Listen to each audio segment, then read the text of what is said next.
Hello అందరికీ welcome back to Dolly dumplings. ఇవాళ video వచ్చేసి ఇన్స్టెంట్ రసం ప్రీమిక్స్ పౌడర్ని ఎలా ప్రిపేర్ చేసుకోవాలో, ఆ రసం ప్రీమిక్స్ పౌడర్తో రసాన్ని ఎలా పెట్టుకోవాలో ప్రాసెస్ ఏందో క్లియర్గా చూసే ముందు ఫస్ట్ టైం మన ఛానల్ని ఎవరైనా చూస్తున్నట్లయితే ప్లీజ్ సబ్స్క్రైబ్ చేసుకోండి. ఇప్పుడు రసం ప్రీమిక్స్ పౌడర్ని ఎలా ప్రిపేర్ చేసుకోవాలో ప్రాసెస్ చూసేద్దాము.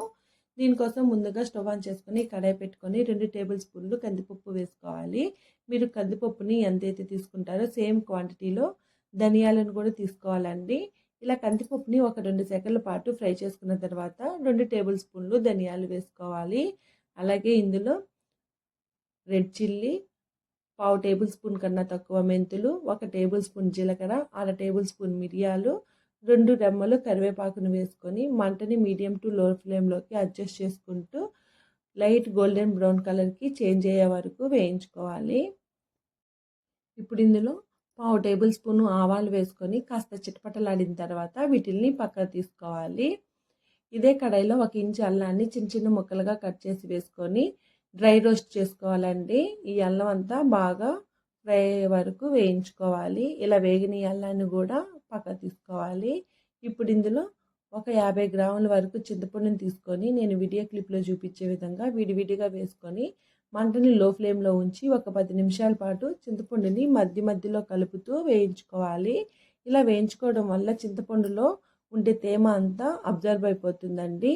ఈ రసం ప్రీమిక్స్ పౌడర్ని ఈజీగా 2 మంత్స్ వరకు స్టోర్ చేసుకోవచ్చు. చింతపండులో మీకు ఏమైనా తడి ఉన్నట్లయితేనూ రసం పౌడర్ అనేది పాడైపోతుంది.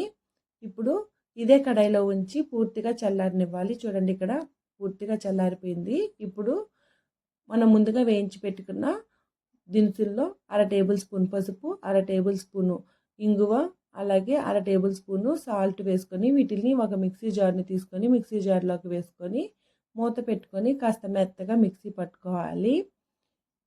ఇలా మిక్సీ పట్టుకున్న తర్వాత మనం ముందుగా వేయించి పెట్టుకున్న చింతపండును కూడా వేసుకొని ఈ పౌడర్లో మిక్స్ అయ్యేలాగా మధ్యలో ఆపుకుంటూ మిక్సీ పట్టుకోవాలండి. చూడండి, ఇక్కడ వీడియో క్లిప్లో చూపించే విధంగా మెత్తగా మిక్సీ పట్టుకోవాలి.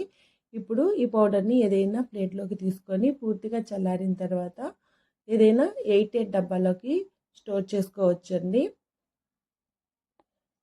ఇందులో వాటర్ ఏమి తగలకుండా ఉన్నట్లయితేను 2 మంత్స్ వరకు ఈజీగా స్టోర్ చేసుకోవచ్చు. ఇప్పుడు ఇదే పౌడర్తో రసాన్ని ఎలా పెట్టుకోవాలో చూసేద్దాము. 2.5 టేబుల్ స్పూన్ వరకు ఇన్స్టెంట్ రసం ప్రీమిక్స్ పౌడర్ని తీసుకోవాలి. అలాగే 2.5 కప్పు వరకు వాటర్ని వేసుకొని ఒక మీడియం సైజ్ టమోటాని ప్యూరీ చేసుకొని వేసుకోవాలి. టమోటా అనేది ఆప్షనల్ అండి. ఇప్పుడు ఇందులో సాల్ట్ సరిపోయిందో లేదో చెక్ చేసుకొని సాల్ట్ని అడ్జస్ట్ చేసుకోవాలి. అలాగే 2 రెమ్మల కరివేపాకు, కాస్త కొత్తిమీరని యాడ్ చేసుకొని ఒకసారి మిక్స్ చేసుకొని పక్క పెట్టుకోవాలి.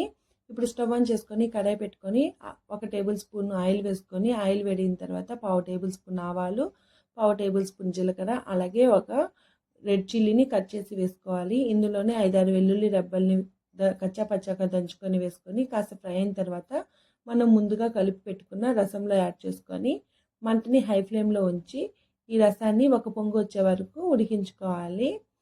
ఇలా పొంగు వచ్చిన తర్వాత ఇప్పుడు ఇందులో చిటికెడు బెల్లాన్ని వేసుకోవాలి. ఈ బెల్లం వేసుకోవడం వల్ల రసానికి మంచి టేస్ట్ వస్తుందండి. అంతేనండి, ఒకసారి మిక్స్ చేసుకొని స్టవ్ ఆఫ్ చేసేసుకోవాలి. చూసారు కదా.